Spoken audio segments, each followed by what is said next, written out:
Dear people out on board, thank you all very much for coming. This weekend has been a huge privilege for me.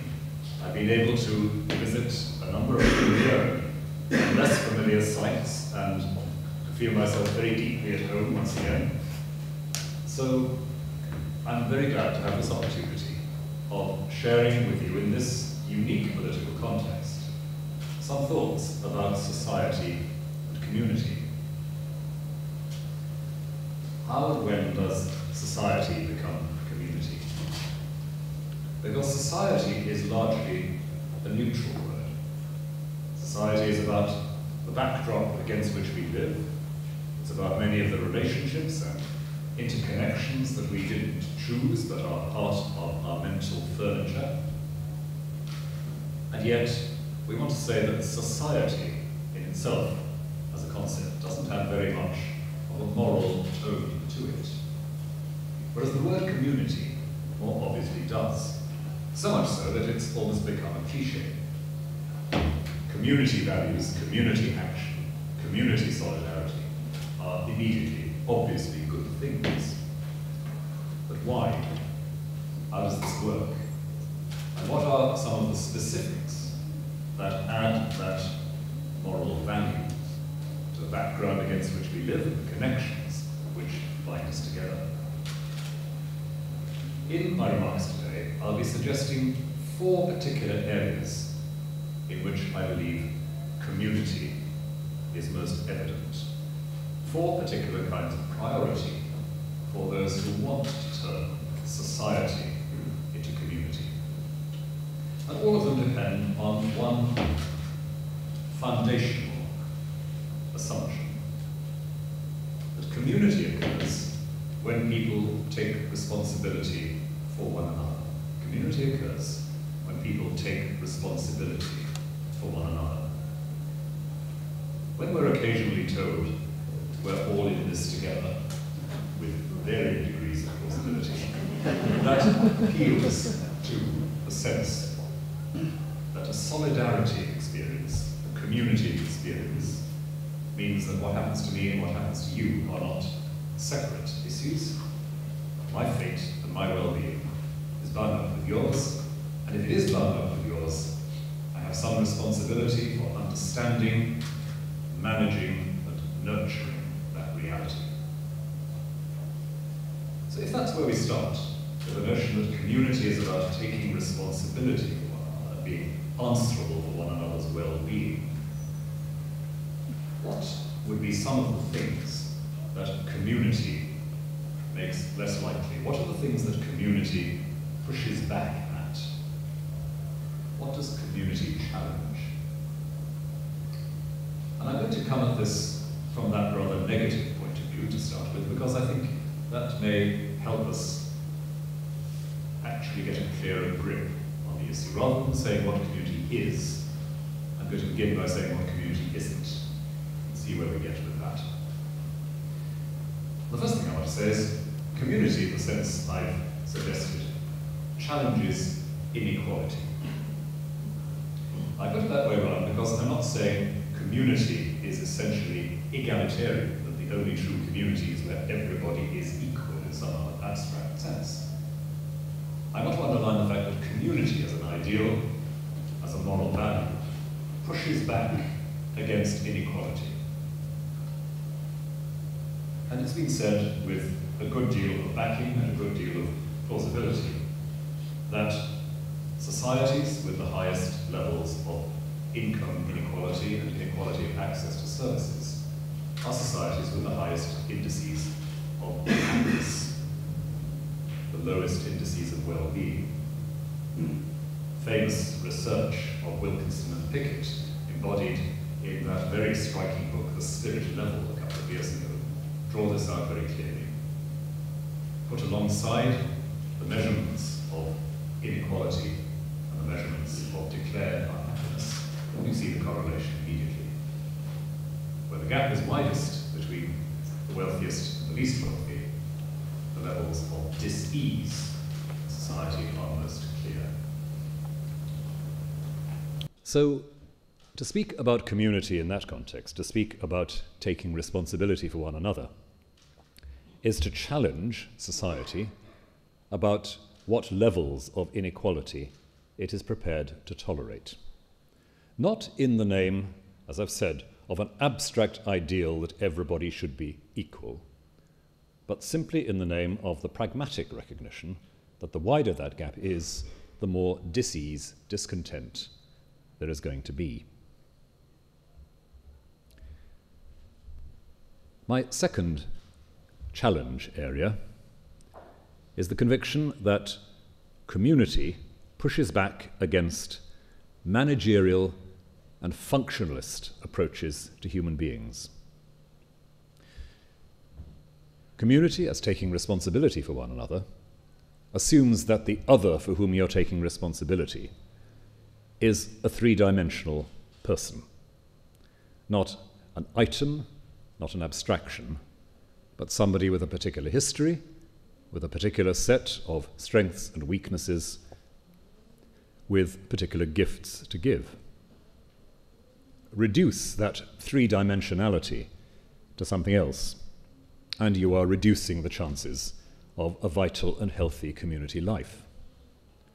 That is why it is so vitally important in the educational world that we take education seriously and do not reduce it to training in skills alone. We are not simply preparing people to be cogs in a wheel or items on a list. We are preparing people to understand themselves and the society they inhabit. Those of us who were present earlier this morning at the session with schoolchildren from a variety of secondary schools around South Wales will, I think, have rather vividly in our minds what the results of a good education look like. Young people who are genuinely eager to understand themselves and their world, who are not nervous or ashamed of declaring who they are and where they stand, and who are also deeply willing to listen to and to learn from one another. And I was impressed and delighted that that vision was still alive here. But there's a great deal in our environment, our whole cultural environment, which, because of its impatience, presses hard on that ideal and makes it less likely. Worse still, there are trends in society in the North Atlantic world which are reductive in their approach to human beings in an even more alarming way.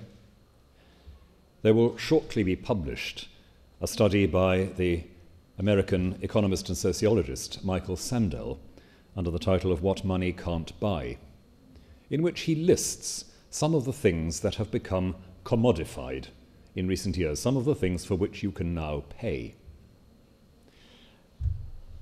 legally and not so legally. And among those things which you can now buy are other people's time. If you do not wish to stand in line for a queue in New York and want to have a theatre ticket, you can pay somebody else to go and stand there for you. That's one of the least offensive aspects of it. Much more offensive is the practice of some companies taking out life insurance on their employees, so that if an employee dies, they will frequently get a great deal more money than the deceased person's family.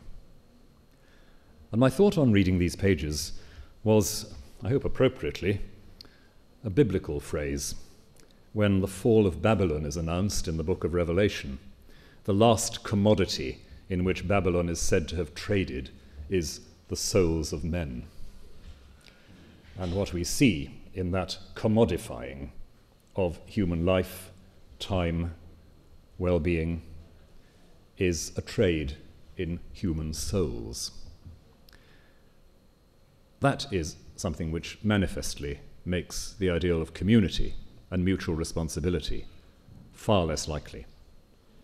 And when it is extended still further into the purchase of donor organs from the poor, the trade which we all know goes on in organs used for transplants in the West and secured by doubtful means outside the developed world, we see how very far we have come from anything that could be called mutual responsibility.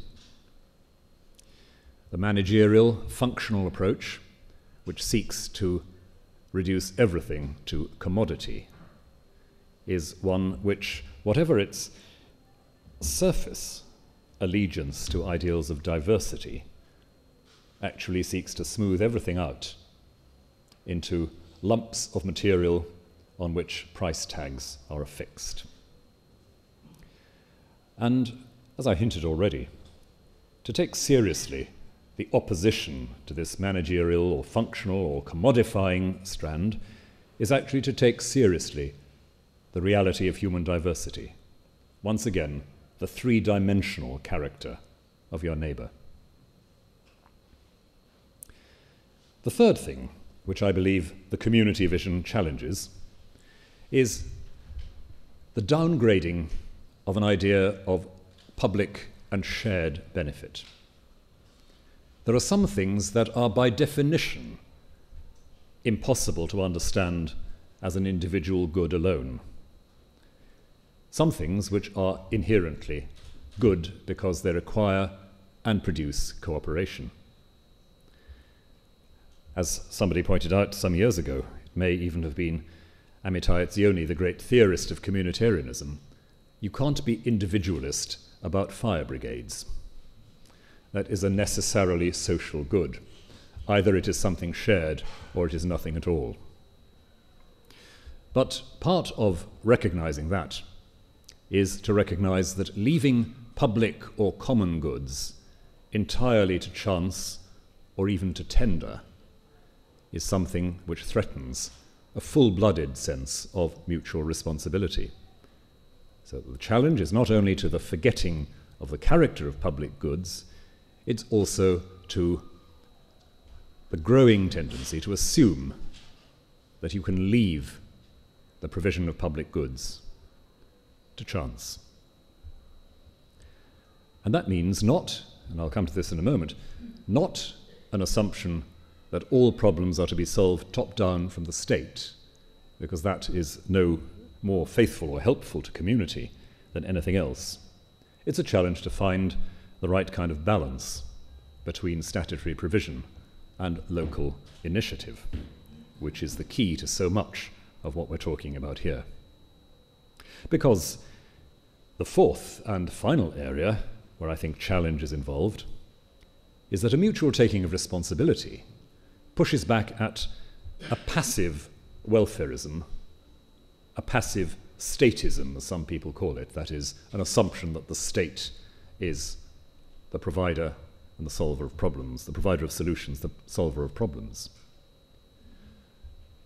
We may bridle, as I sometimes instinctively do, at the way welfarism is used in a derogatory sense these days, because the achievements of welfare, public welfare, in this country have been enormous. And yet there is some substance to that suspicious use of welfarism. There is a problem about dependency, there is a problem about assuming somebody else resolves the problems, and there is certainly a problem about centralized state provision as the solution to everything. And those who have recently, from both left and right, pointed out that welfarism is not good news for those who want a mutually responsible, active and creative community have not been wrong.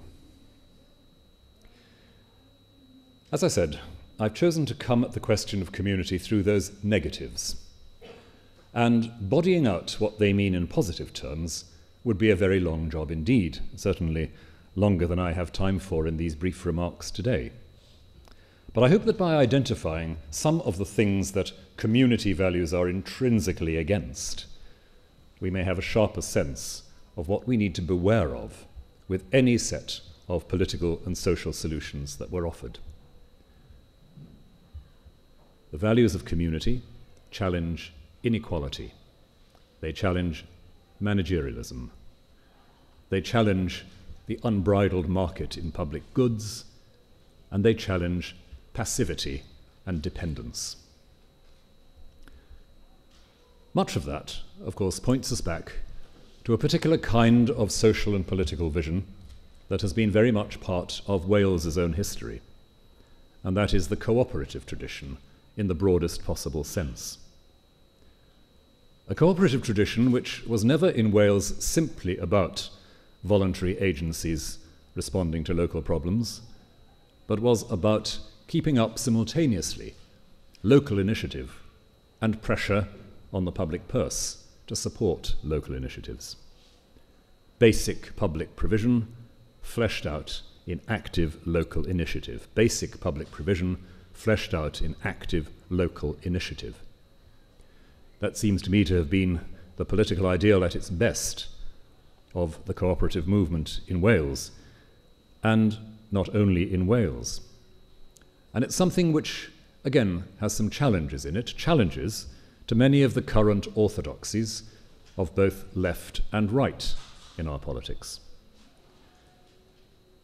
It's become quite familiar now to point this out, but there is a strand of thinking in the British left, and again, probably not just the British left, which has been almost obsessional about state solutions. The Fabian element in British socialism has always sat rather uncomfortably with the localist cooperative element in British socialism. The Fabian element has often won because it often seems that central planning is bound to be more effective than anything else, and we've learned from our mistakes in that way. Equally, that strand in the British right, which has assumed that between the individual and society there is nothing very substantial, has found its comeuppance in a whole variety of ways in the last couple of decades. So, if we are to talk about community in terms of mutual responsibility, then we have to be prepared to be an uncomfortable ally, whether we define ourselves as belonging to the right or the left. And as I've said on one or two occasions before, I happen to think that it is part of the Church's calling to be an uncomfortable ally, not a body which simply exists within the comfort zone of any political party. If the churches are being a nuisance equally to government and opposition, they're probably roughly in the right place. But all that I've said also means that there is something we are corporately against if we're against the things I've listed, and that is what one can call in shorthand economism. That is the notion that economic calculation and economic solutions can be narrowly defined in terms of measurable profit and loss, bracketing out issues of shared well-being. I've mentioned already the work of Michael Sandel. I might mention also the extremely important work of the Indian economist Partha Dasgupta, whose work for the last 10 years or so has struggled to redefine economic assessments of profit and loss by factoring in issues like environmental cost and cost to corporate well-being. Economism, rather like scientism, is something rather different from economics, as scientism is from science. Economism, which assumes that we are all essentially calculating machines, and that profit and loss can be separated entirely from our sense of ourselves, is a dangerous presence in the intellectual and social world, but it's had quite a lot of currency in the last 2 or 3 decades. All the things I mentioned, the challenge to inequality, to managerialism, to the market in public goods, to passivity and dependence, all of those are bound up with problems that can be defined as rooted in economism. How we persuade ourselves corporately and politically, how we persuade some of the, but not all, of the economic intellectual establishment to rethink concepts of profit and loss in relation to shared well-being, that's perhaps the challenge which the title of this talk embodies. But to try and draw this further together, moving towards a conclusion, I'd want to say that the challenges I've enumerated and the context of a call to take responsibility for one another are rooted in a very strong moral sense of what human beings are, what they are for, what they are capable of. What, as a theologian, I would call an anthropology, a doctrine of human nature. And I'm more and more persuaded that it's impossible to have anything resembling an intelligent discussion in the political and social realm without struggling to clarify what we actually believe about human beings. And I don't think that in recent decades we have been pressed hard enough about the need to bring this to the surface. I turn here again not only to Michael Sandel, but to some of the work that's been done in the last couple of years, again work about to appear in print, by another rather radical economist, Robert Skidelsky, Lord Skidelsky, the biographer of John Maynard Keynes. He, like Sandel, like other political thinkers, including Philip Blond on behalf of the Red Tories, John Milbank from the Christian theological point of view, all of these in their different ways have underlined the imperative of clarity about what we actually think of and expect of human beings. All of them, in their different ways, therefore, have challenged a one-dimensional picture of humanity. It was, of course, the notorious Marxist thinker Herbert Marcuse who wrote a book called One-Dimensional Man in the 60s. And while his analysis is wildly implausible in many ways, and his prescriptions for solutions not, on the whole, to be encouraged, nonetheless, the title tells us about something we need to know about: the risks of one-dimensionality, the risks of shrinking and reducing what we believe about human beings. To undertake a response to the challenges that I've enumerated requires us to be very, very clear about what we think of human beings. And it requires us also to be very, very clear about what I called earlier the essentially social character of some of our goods, some of the benefits we want to work for. What are the sorts of things which we cannot adequately talk about in an individualist or a managerial way? Often they coincide. I mentioned fire brigades, but I could just as well talk about blood donors. It was a former Cambridge colleague of mine who many years ago said that for him one of the most theologically significant facts about society was the practice of giving blood. Nobody has to do it. Nobody controls the quantity that is given. There is demand, and mysteriously supply meets it, but not for economic reasons. Why? Because people are still at some level persuaded that this is a practice good for everyone and therefore a good decision for them. You cannot think individualistically about the practice of giving blood.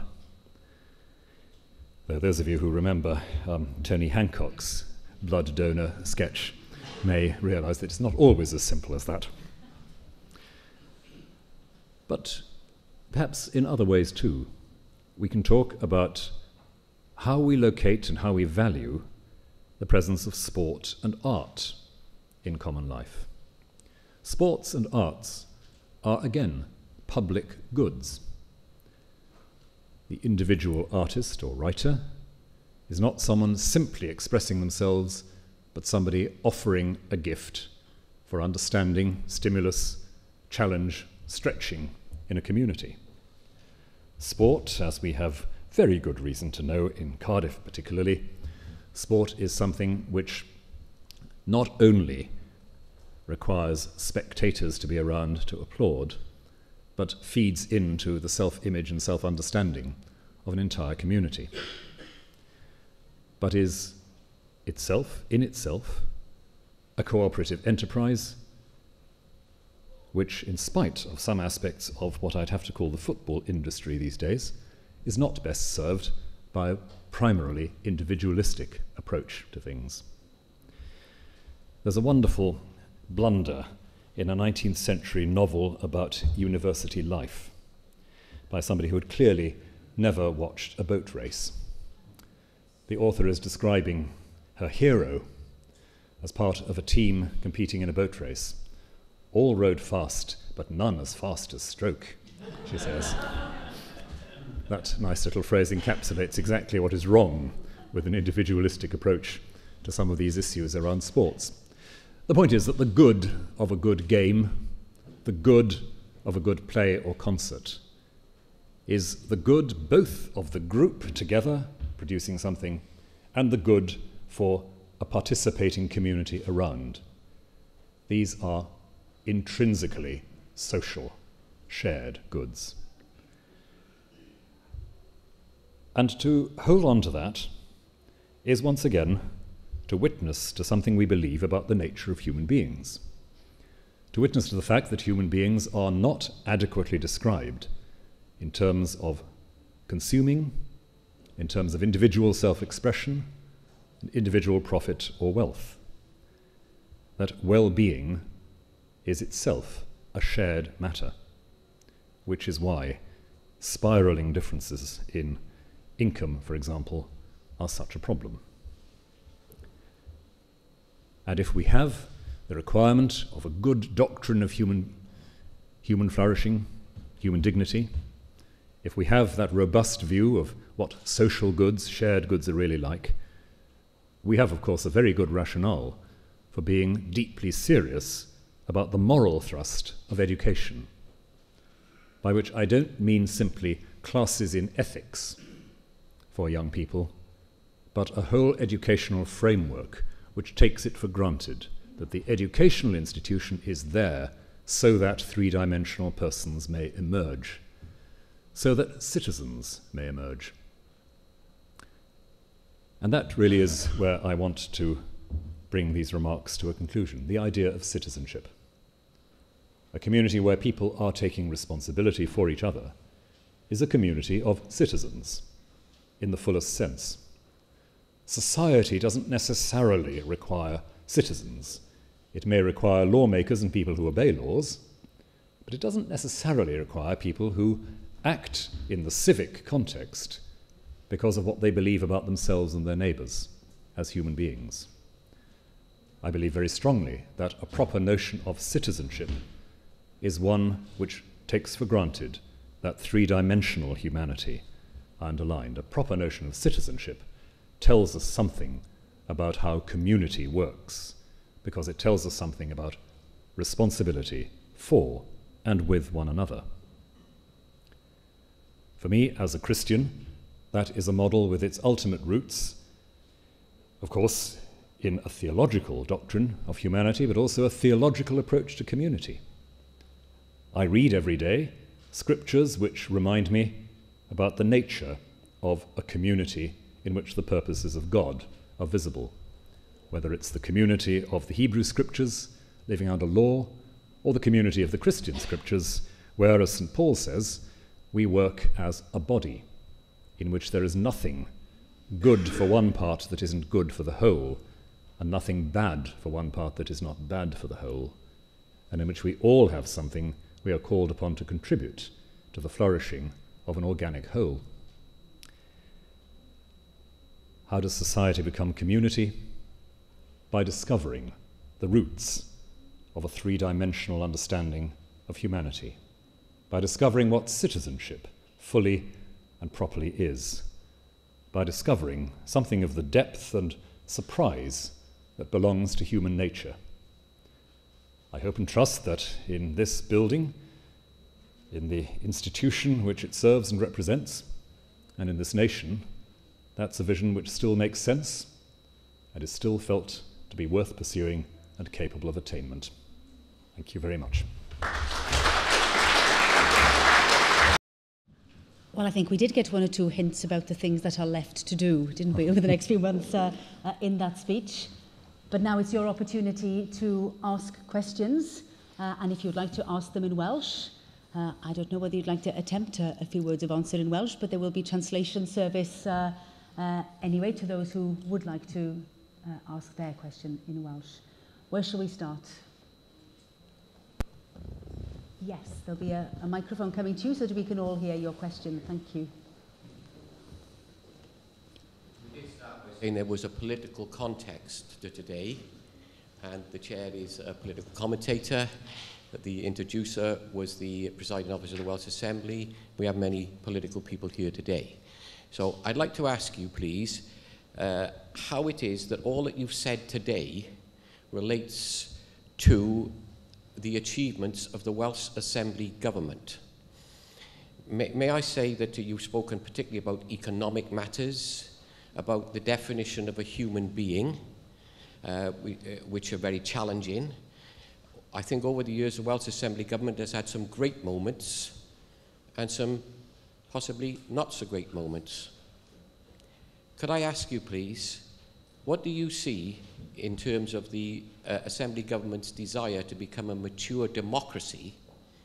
What has been the strengths and weaknesses of the last 12 years in relation to what you have said this morning about society and community?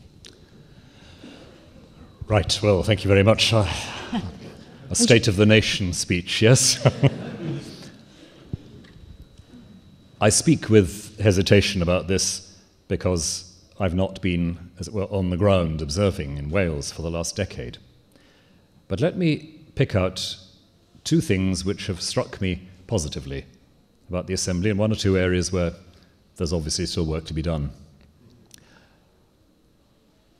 Early on in the Assembly's life, I remember a conversation with Jane Hutt about health priorities. And the vision that was set out at that point, which was very much to do with an attempt to get beyond, excuse the metaphor in this particular context, mere ambulance work. Healthcare is not a matter simply of emergency provision. It's a matter of health education. Health education is not something simply delivered from the centre downwards or outwards. It's something which ought to be implanted, embedded in every local community. I was struck then, and I'm still struck, by the strength of that vision. Get healthcare and health education out to the most local levels. Make the local clinic a profoundly active and transforming presence. And then you can think in different ways about what hospitals are for. If you simply treat healthcare as, emergency response, then in a way it's too late. It's a way of saying healthcare is about citizenship as much as anything else.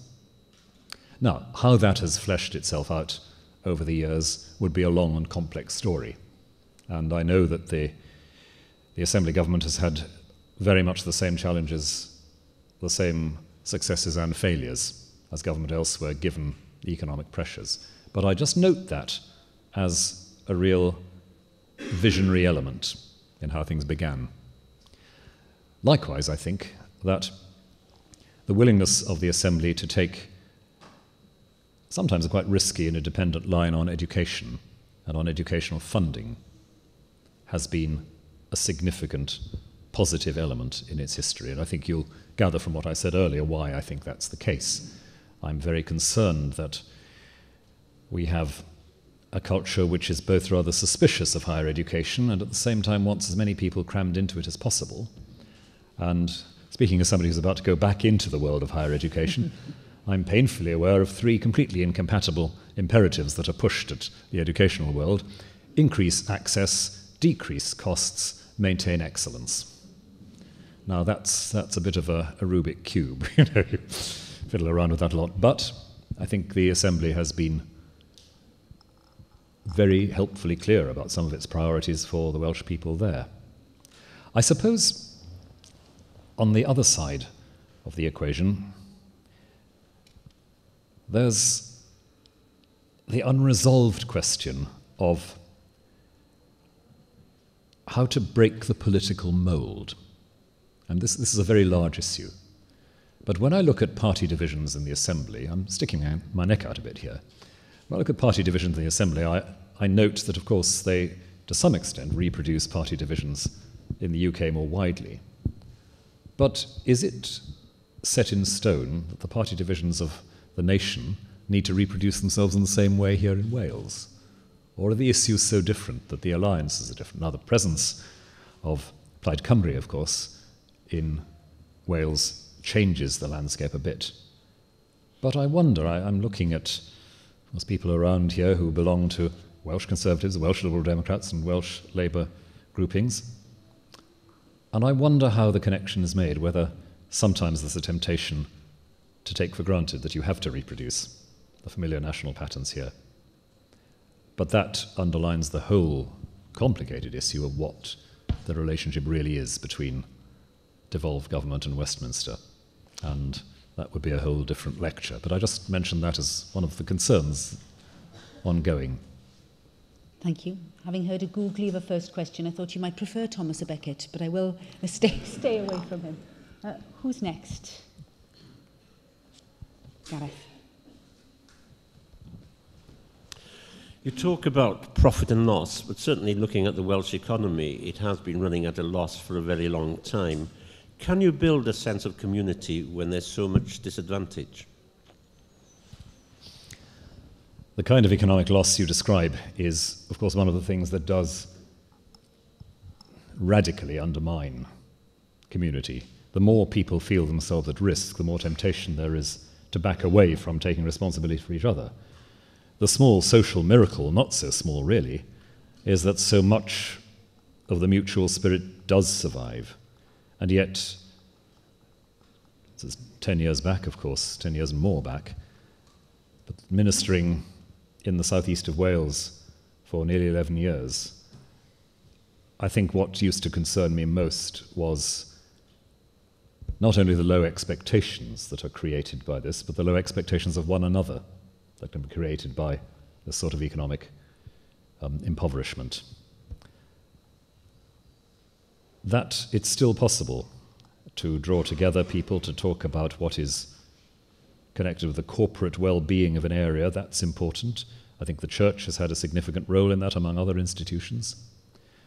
But there's so much here that can't finally be resolved without resolving what I think is a challenge for the UK as a whole at the moment. Where are the signs of transformingly creative investment in the broadest sense, manufacturing, that will re-establish some kind of stability? And I don't think any other question can be resolved unless we have some clear direction on that myself. Where should we head next? There we are. There's a hand going up behind the pillar. Thank you. You talked about citizenship towards the end of your piece, and I work for an organisation which very regularly discusses the issue of global citizenship, or the sense of global citizenship. But there, of course, within the global community, the inequalities are that much starker. And I just wonder what your reflections were on the idea of what meaningful global citizenship might look like. It would be possible, I think, to answer that from two completely different perspectives, top-down and bottom-up. I'm going to start with bottom-up here, because what strikes me most about the imperatives around global citizenship is the importance of and the possibilities of face-to-face relationship between people here and people in other contexts. I was looking just an hour or so ago at the Mothers of Africa display in the Senedd building and hearing a bit about what that means. And to use projects like that for real person-to-person relationship seems to me crucial. This is, of course, from within the church context, but it's, I think, no less important for that. I've seen a number of church schools in England, but also here in Wales, which have made building international contacts a really significant part of their vision. So, for example, there's a school I visit sometimes in South London, a very challenged bit of South London, where the students are encouraged and enabled to visit Swaziland in Southern Africa on a regular basis. And you'll go there and you'll see photographs of what they actually do and the people they contact there. There's another school which I remember from my days in Newport, with regular email contact with the Palestinian school in the West Bank. And whether through parish groups, through local political groups or social networks, trying to create the widest possible awareness of the realities of other people's lives through personal exchange seems to me a completely indispensable part of this. And for anyone working in community or church, I would say that building up that sense of, again, the three-dimensional personal character of relationship is immensely important. Again, happily, part of a certain kind of Welsh social and political tradition. We were talking about it at lunch, the coming together of a nationalist and an internationalist vision, which is a very significant element in Welsh political understanding wherever on the spectrum people have belonged. So that's the bottom-up side of it, and I think it's something that is not at all rocket science in terms of delivery. It can be a group from a local mothers' union spending time with their opposite numbers in a diocese in Zambia. It can be a local doctor retiring and taking his or her services for 9 months to Malawi. It can be a group of school children visiting Swaziland. Now, all of that is one way, and there's another story to be told about the other way, but I think that's part of it. The top-down set of issues would, again, I suspect, take another few hours to unpick, because global citizenship is constantly undermined by 2 or 3 major aspects of the current world situation. One is the instability caused both by violent conflict and by economic poverty, which so vastly increases the number of migrants. Migrants create anxiety about strangers as they travel, and we may rightly deplore the prejudice, the often really stupid prejudice against migrants, and yet recognize that somehow that, in straitened circumstances, can set people against each other in ways that are really toxic, and something that we all need to be on the watch for. There's that. There's the not always very well articulated but quite deep sense that in these times when we are getting more straitened and more pressured in this country economically, taking responsibility for another part of the world is a luxury we can't afford.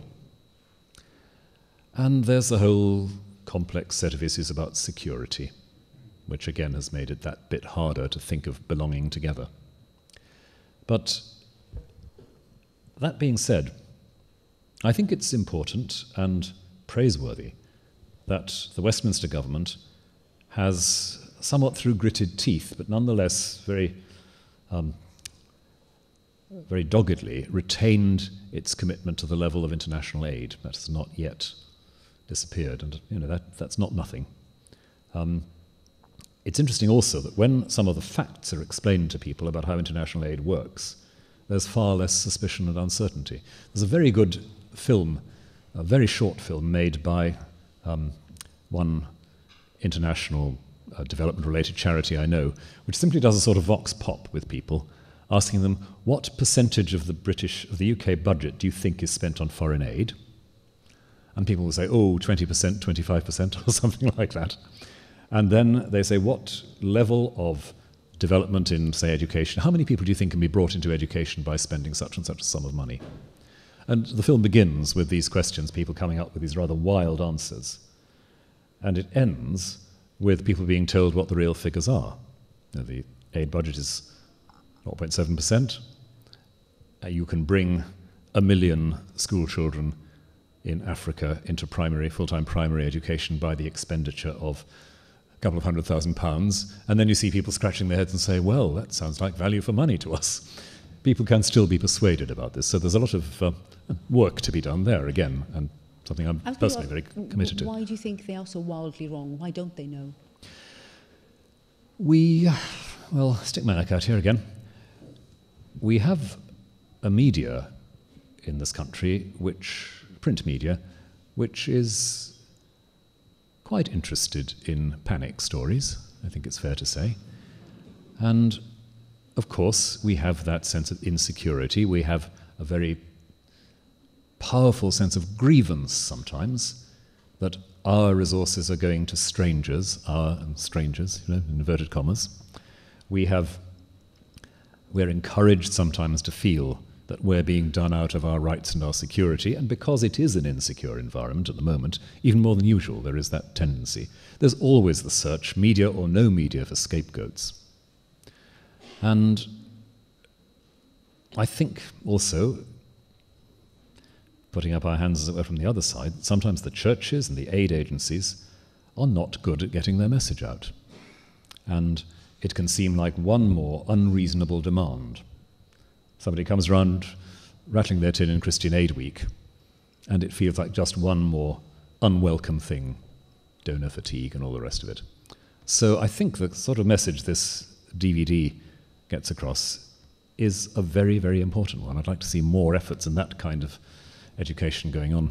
Thank you for inserting the word print before media there. Indeed. I appreciated that. More questions? Yes. The mic's approaching from the back. Oh, thanks. You mentioned getting the message out, particularly in the context of the church and in context of church schools, both in England and Wales. Looking around this room, there is a relative dearth of, I would say, younger aged people. And what can be done to improve that message that apparently is drilled into heads for quite a number of years, but then there seems to be a period at which everything falls apart? Do you have any thoughts on that, and would you share them, please? That's a very, very interesting question, if I may say so. Very interesting indeed. And I recognize, of course, what you're talking about. Part of it is that we're in a culture where joining things is not particularly cool. It's not just churches, of course, that don't have as many members as they'd like. It's also, frankly, every single political party and most other public organizations we can think of. People don't join things. Given that, I think it's all the more important that there should be, particularly for young people, what should I call them? Sharply targeted campaigns. Things that you can sign up to for a year or two with an outcome you can understand. The reason Jubilee 2000, the debt campaign, was fairly successful was that it was time-limited and had a very clear focus. It's about the cancellation of this amount of debt for these countries within this time frame. And the trouble with a campaign like Make Poverty History, which I was very supportive of and very involved in, was let's end world poverty is not easily reduced to measurable results within a measurable time frame. So I would say to churches and to development charities and so forth, think hard about time-limited, tightly focused campaigns, and you may find that people will be prepared to give a short burst of intense activity to them. Ask them to sign up for something longer term and rather more nebulous, and you will get the drift you describe, I think.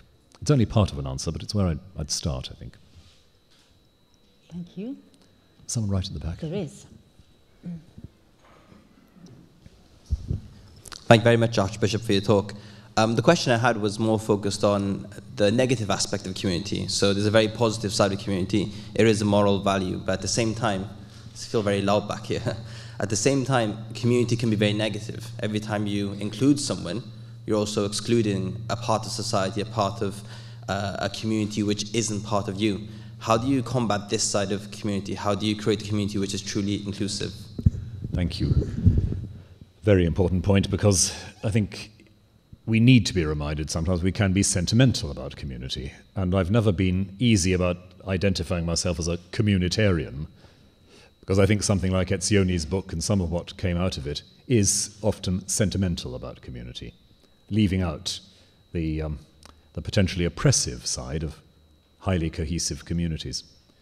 I was interested and rather shocked on a visit to Denmark a couple of years ago, talking to some politicians there, when they said, of course, we have this wonderful communitarian spirit in Denmark, one of the lowest rates of inequality in Europe, one of the highest levels of social care, and, at the moment, one of the most rapidly spiraling levels of racism.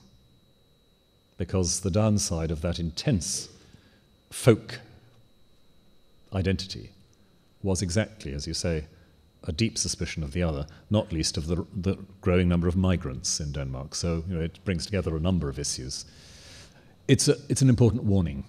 And I think that is exactly where we need to keep concepts of global citizenship alive in this.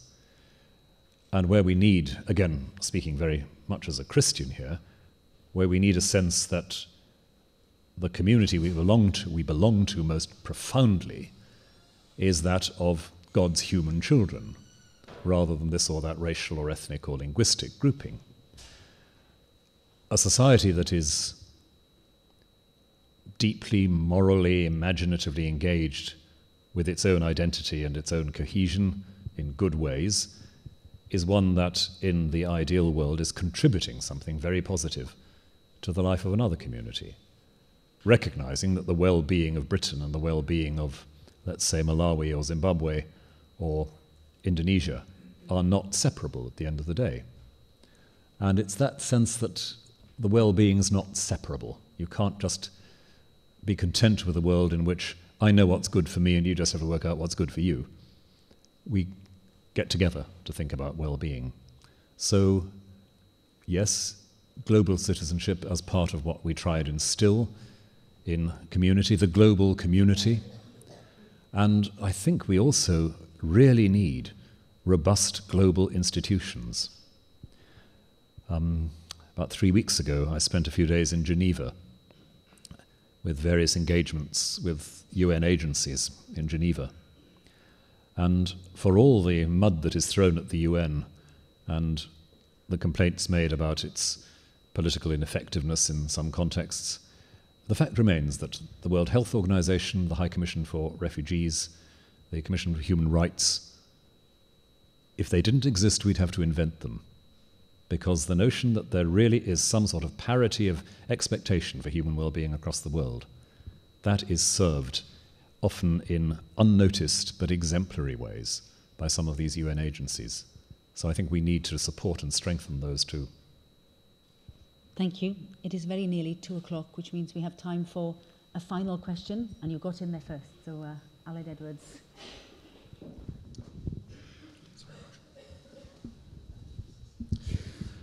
Thank you very much, Ron. When I reflect on the past 12 years since we were involved together in the Faith Communities Forum a long time ago, possibly the greatest difference between Wales and England, devolved Wales and England at the moment, is the way in which we approach the issue of asylum and refugees. Mm-hmm. Wales has pioneered in the terms of training, in the terms of provision, where there seems to be a Welshness about that identity. I look at what happens across the border with fear and trepidation in terms of a fear of the foreigner, an intolerance of difference. And I'm just wondering if you have any reflections when you look at the best of what Wales has to offer and possibly what the worst of the broader context may be ramming down our throats, how we still in these islands retain a sense of community within this kingdom. I think that's one of those questions that suggests its own answer rather strongly, doesn't it? But no, I resonate very strongly with that. One of my abiding memories of my last year or so in Newport was a very spirited, very engaged community meeting in Newport, in Pill in Newport, talking about the prospect, as it then was, of a number of refugees and asylum seekers being settled in the Pill area in Newport, and watching that community think it through with the help of somebody from the United Nations High Commission on Refugees, with the help of some local church people, but watching what I thought was an intelligent engagement with things. And it's at that level, the level of community meetings, churches and other agencies really putting their energy into that. That's what begins to make a difference. More recently, I was with the Dover Refugee Support Group in my Canterbury diocese, talking about precisely some of these questions. This was a group of people who regularly went into the detention centre in Dover to meet the people who were held there, but would then have a programme of going out and about in local schools, and again doing the sort of vox pop thing. What do you think? What do you think is the number of asylum seekers? What do you think they cost? What do you think they do? Who do you think they are? And leading people, especially in schools, through that. On the whole, I think you're right. I think Wales has done spectacularly better than England in this, and levels of paranoia are quite high in some areas of England. We need to have some strong, concerted educational programmes to respond. We need more and more groups like the Dover Detainees Support Group. And, well, we work at that, but I think it's crucial because it's so easy, once again, to scapegoat, so easy to project our unfinished business and our unsolved anxieties onto the stranger, and so easy, yet again, to forget the three-dimensionality. On the whole, when people see what it is actually like for, let's say, a mother with a 4-year-old child to be held in a detention centre, they're horrified. But in public discourse, the words asylum seeker or refugee carry with them almost automatic associations, flood of, bogus, benefit, a penumbra of negative perceptions. And again, bringing people face to face with the human reality is part of what we ought to be up to. And I look at my watch and I see that it is after 2 o'clock, and I know that Dr. Williams needs to head back to London, not just to take on those responsibilities as Archbishop, but also the responsibility of being a proud dad at a school play. And we certainly don't want to make him late for that. So can we therefore please, can you join me in thanking Dr. Williams?